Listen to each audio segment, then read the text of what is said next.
ওম শান্তি। আজ 18 জানুয়ারি 2026 আমরা সবাই বাবার অমূল্য মধুর মহাবাক্য শুনব।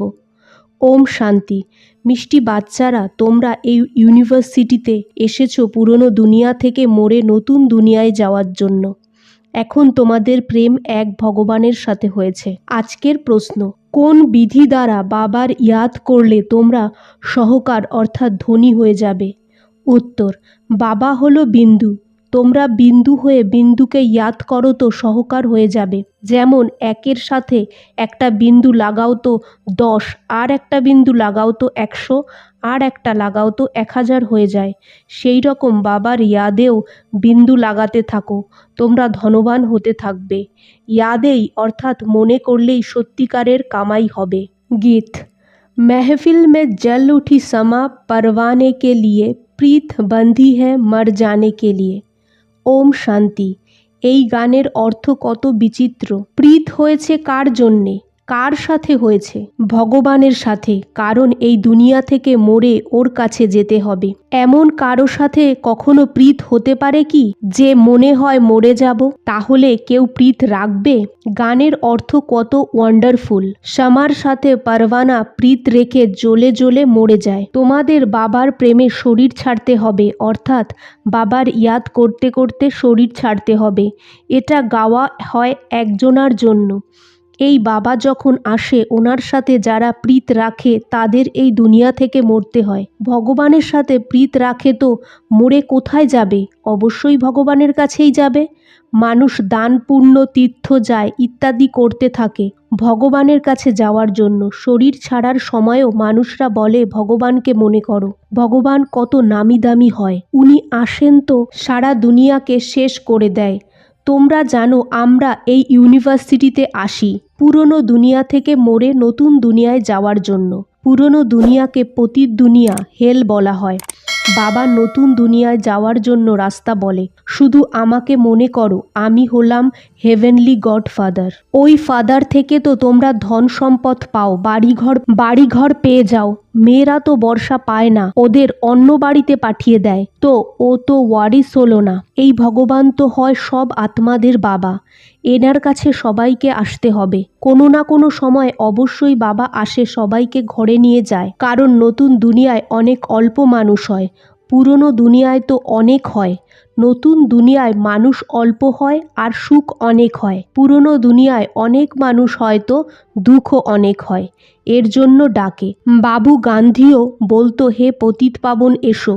শুধু ওনাকে জানতো না, বোঝেও যে পতিত পাবন পরমপিতা পরমাত্মা হয়। উনি ওয়ার্ল্ডের লিবারেটর। রাম সীতাকে তো সারা দুনিয়ায় মানবে না। সারা দুনিয়া পরমপিতা পরমাত্মাকে লিবারেট গাইড মানে। লিবারেট করে দুঃখ থেকে। আচ্ছা, দুঃখ কে দেয়? বাবা তো দুঃখ দিতে পারে না, কারণ ও তো পতিত পাবন হয়। পাবন দুনিয়া সুখধামে নিয়ে যায়। তোমরা হলে এই রুহানি বাবার রুহানি বাচ্চারা। যেমন বাবা তেমন বাচ্চা। লৌকিক বাবার হলো লৌকিক অর্থাৎ শরীরের বাচ্চা। এখন তোমরা বাচ্চারা এটা বুঝবে যে আমরা আত্মা। পরমপিতা পরমাত্মা আমাদের বর্ষা দিতে এসেছে। আমরা ওনার বাচ্চা হব তো স্বর্গের বর্ষা অবশ্যই পাবো। ওই স্বর্গ স্থাপন করে। আমরা হলাম স্টুডেন্ট, এটা ভুললে হবে না। বাচ্চাদের বুদ্ধিতে থাকে শিব বাবা মধুবনে মুরলি বাজায়। ওই কাঠের মুরলি অর্থাৎ কাঠের বাঁশি তো এখানে নেই। শ্রীকৃষ্ণের ডান্স করা, বাঁশি বাজানো এগুলো সব ভক্তিমার্গের কথা। আর জ্ঞানের মুরলি তো শিব বাবাই বাজায়। তোমাদের কাছে ভালো ভালো গান বানানো লোকেরা আসবে। গান সাধারণত পুরুষরাই বানায়। তোমাদের জ্ঞানের গানই গাওয়া উচিত, যাতে শিব বাবার ইয়াদ আসে। বাবা বলে আমি আলফকে মনে করো। শিবকে বলা হয় বিন্দু। ব্যবসায়ী লোকেরা বিন্দু লিখবে তো বলবে শিব। যত ইয়াদ করবে তত বিন্দু লাগতে থাকবে। আর তোমরা আধা কল্পের জন্য সহকার অর্থাৎ ধনী হয়ে যাবে। ওখানে গরিব হয় না, সবাই সুখী থাকে, দুঃখের নাম নেই। বাবার ইয়াদেই বিকর্ম বিনাশ হতে থাকবে। তোমরা অনেক ধনবান হবে। একে বলা হয় সত্যিকারের বাবা দ্বারা সত্যিকারের কামাই। এটাই সাথে যাবে। মানুষ সব খালি হাতে যাবে, তোমাদের ভরা হাতে যেতে হবে। বাবাকে ইয়াদ করতে হবে। বাবা বুঝিয়েছে পিউরিটি থাকবে তো পিস প্রসপেরিটি পাওয়া যাবে। তোমরা আত্মারা প্রথমে পিওর ছিলে, তারপর ইমপিওর হয়েছ। সন্ন্যাসীদেরও সেমি পিওর বলে, তোমাদের হলো ফুল সন্ন্যাস। তোমরা জানো ওরা কত সুখী থাকে, এদের একটু সুখ তারপর তো দুঃখই দুঃখ। প্রথমে লোকেরা সর্বব্যাপী বলতো না, সর্বব্যাপী বলার কারণেই নিচে নামতে থাকে। দুনিয়ায় অনেক প্রকারের মেলা লাগে, কারণ আমদানি তো হয়, তাই না? এটা ওদের ধান্দা। বাবার হয়ে সব কিছু দেহ সহিত বাবাকে দিয়ে দিতে হবে, কারণ তোমরা চাও নতুন শরীর। বাবা বলে তোমরা কৃষ্ণপুরীতে যেতে পারো, কিন্তু আত্মা যখন তমপ্রধান থেকে শতপ্রধান হয় তখনই। কৃষ্ণপুরীতে এমন বলবে না যে আমাকে পাবন বানাও। এই সময় মানুষরাই ডাকে, হে লিবারেটর এসো, এই পাপ আত্মার দুনিয়া থেকে আমাদের লিবারেট করো। এখন তোমরা জানো বাবা এসেছে তোমাদের নিজের সাথে নিয়ে যেতে। ওখানে যাওয়া তো ভালো, তাই না? মানুষ শান্তি চায়। এখন শান্তি কাকে বলা হয়? কর্ম ছাড়া তো কেউ থাকতে পারে না। শান্তি তো হয় শান্তিধামে, তাও শরীর নিয়ে কর্ম তো করতেই হবে। সত্যযুগে কর্ম করেও শান্তি থাকে, অশান্তিতে মানুষের দুঃখ হয়। এই জন্য বলে শান্তি কিভাবে পাবো? এখন তোমরা বাচ্চারা জানো শান্তিধাম তো আমাদের ঘর। সত্যযুগে শান্তিও হয়, সুখও হয়, সব কিছু আছে। এখন সব কিছু চায় না, শুধু শান্তি চায়। এখানে তো দুঃখ আছে, এই জন্য পতিত পাবন বাবাকেই ডাকতে থাকে। ভক্তি করেই ভগবানকে পাওয়ার জন্য। ভক্তিও প্রথমে অব্যভিচারী অর্থাৎ একজনার হয়, তারপর ব্যভিচারী হতে থাকে। ব্যভিচারী ভক্তিতে দেখো কি কি করে, সিঁড়িতে সব বলা আছে। কিন্তু প্রথমে প্রথমে তো প্রমাণ করতে হবে ভগবানকে, শ্রীকৃষ্ণকে এমন কে বানিয়েছে, আগের জন্মে কে ছিল। বোঝানোর বড় যুক্তি চাই। যে ভালো সার্ভিস করে তার মনও প্রমাণ দেয়। ইউনিভার্সিটিতে যে ভালো করে পড়বে সে অবশ্যই আগে যাবে, নাম্বার ওয়ার তো হয়, তাই না? শিব বাবাকে আত্মারা বলে আমাদের বুদ্ধির তালা খোলো। বাবা বলে বুদ্ধির তালা খোলার জন্য তো এসেছি, কিন্তু তোমাদের কর্ম এমন যে তালা খোলেই না। তাহলে বাবা কি করবে? অনেক পাপ করেছো, এখন বাবা ওদের কি করবে? টিচারকে স্টুডেন্ট যদি বলে আমি কম পড়ি, তাহলে টিচার কি বলবে?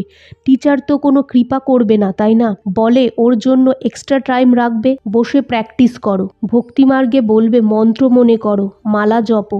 এখানে তো বাবা নিজের পরিচয় দেয়। বাবাকে ইয়াদ করতে হবে, যার থেকে বর্ষা পাওয়া যাবে, তো ভালোভাবে বাবার থেকে পুরো বর্ষা নিতে হবে, তাই না? এখানেই বাবা বলে বিকারে কখনো যেও না। অল্প বিকারের টেস্ট বসবে তো বৃদ্ধি হতে থাকবে। সিগারেট বা অন্য কিছু একবার টেস্ট করো তো সঙ্গের রং ঝট করে লেগে যাবে, তারপর অভ্যাস ছাড়া মুশকিল হয়ে যায়। বাহানা কত করে, অভ্যাস কোনো কিছুর যেন না হয়। ছিছি অভ্যাস মিটিয়ে ফেলতে হবে। বাবা বলে বেঁচে থাকতে শরীরের ভান ছেড়ে আমাকে ইয়াদ করো। দেবতাদের ভোগ সবসময় পবিত্র অবস্থায় লাগাতে হয়। তো তোমরা পবিত্র ভোজন খাও। আজকাল তো সত্যিকারের ঘি পাওয়া যায় না, তেল খায়, ওখানে তেল হয় না। এখন তো ডেয়ারিতে পিওর ঘি রাখা আছে, মিথ্যে ঘিও রাখা আছে, দুটোতেই লেখা আছে পিওর ঘি, দামে পার্থক্য হয়ে যায়। এখন তোমরা বাচ্চারা ফুলের মতো হাসি খুশি সুন্দর থাকো। স্বর্গতে তো ন্যাচারাল বিউটি হয়, ওখানে প্রকৃতি শতপ্রধান হয়ে যায়। লক্ষ্মীনারায়ণের মতো ন্যাচারাল বিউটি এখন আর হবে না। এখন বাবা আমাদের নিতে এসেছে, আমাদের 84 জন্ম পুরো হয়েছে। এমন এমন খেয়াল বুদ্ধিতে থাকবে তো খুশি থাকবে। বিকারের খেয়াল একটুও যেন না আসে। বাবা বলে কাম মহাশত্রু। দ্রৌপদীও এই জন্য ডেকেছিল, ওনার কোনো 5 স্বামী ছিল না। ও তো ডাকতো যে আমাকে এই দুঃশাসন নগ্ন করে, এর থেকে বাঁচাও। 5 স্বামী কিভাবে হবে? এমন কথা তো হতে পারে না। এখন তোমরা বাচ্চারা নতুন নতুন পয়েন্ট পেতে থাকো। তোমরা লেখো অল্প সময়ের মধ্যে আমরা এই ভারতকে পরিস্থান বানিয়ে দেব। তোমরা চ্যালেঞ্জ। বাবা বলে বাচ্চাদের, সান সোজ ফাদার, ফাদার সোজ সান। ফাদার কোনটা? শিব আর শালিগ্রাম। গায়ন এদেরই হয়। শিব বাবা যেটা বোঝায় সেটা ফলো করো, ফলো ফাদার। লৌকিক বাবাকে ফলো করলে তো তোমরা পতিত হয়ে যাবে, একে ফলো করলে তোমরা পাবন হয়ে যাবে। পার্থক্য তো আছে, তাই না? বাবা বলে মিষ্টি বাচ্চারা ফলো করে পবিত্র হও, ফলো করলেই স্বর্গের মালিক হবে। লৌকিক বাবাকে ফলো করার জন্য 63 জন্ম তোমরা সিঁড়ি নিচে নামতে থাকো। এখন বাবাকে ফলো করলে উপরে উঠতে থাকবে, বাবার সাথে যেতে হবে। বাবা বলে এই এক এক রত্ন লক্ষ টাকার, তোমরা বাবাকে জেনে বাবার থেকে বর্ষা পাও। ওরা তো বলে ব্রহ্মে লীন হয়ে যাব।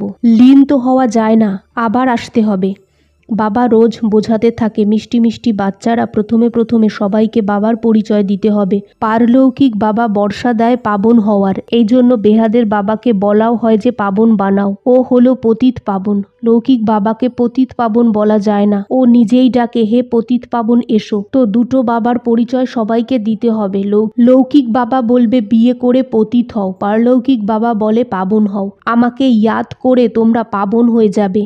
এক বাবাই সবাইকে পাবন বানায়। এই পয়েন্ট অনেক ভালোভাবে বোঝাতে পারবে। নানা রকম পয়েন্ট বোঝাতে থাকো, এটা তোমাদেরই ধান্দা। তোমরা হলে পতিতদের পাবন বানানো। পরলৌকিক বাবাও বলে পাবন হও, কারণ বিনার সামনে দাঁড়িয়ে এখন কি করা উচিত? অবশ্যই পারলৌকিক বাবার মতে চলা উচিত, তাই না? এই প্রতিজ্ঞা প্রদর্শনীতে লেখানো উচিত। পারলৌকিক বাবাকে ফলো করবে, পতিত হওয়া ছাড়বে। সারা কথা হলো পিউরিটির। তোমাদের দিনরাত খুশি হওয়া উচিত। বাবা আমাদের স্বর্গের বর্ষা দিচ্ছে। গীতার রচয়িতা হলো শিব বাবা। গীতা তো মাতা হয়, জ্ঞান দেয়। পারলৌকিক বাবার থেকেই পাবন হওয়ার বর্ষা পাওয়া যায়। আচ্ছা মিষ্টি বাচ্চাদের গুড মর্নিং। আজকের ধারণা: 1. আমরা হলাম গডলি স্টুডেন্ট। এটা সদা স্মৃতিতে রাখতে হবে। কোনো ছিছি অভ্যাস রাখলে চলবে না, তাকে মেটাতে হবে।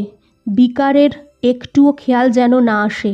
2. জীবিত থাকতে শরীরের ভান ভুলে বাবাকে ইয়াদ করতে হবে। ভিন্ন ভিন্ন পয়েন্টে বিচারসাগর মন্থন করে পতিতদের পাবন বানানোর ধান্দা করতে হবে। আজকের বাপদাদার মধুর বরদান: সন্তুষ্টতার ত্রিমূর্তি সার্টিফিকেট দ্বারা সদা সফলতা প্রাপ্ত করা বাচ্চারা উঁচু পদের অধিকারী ভব।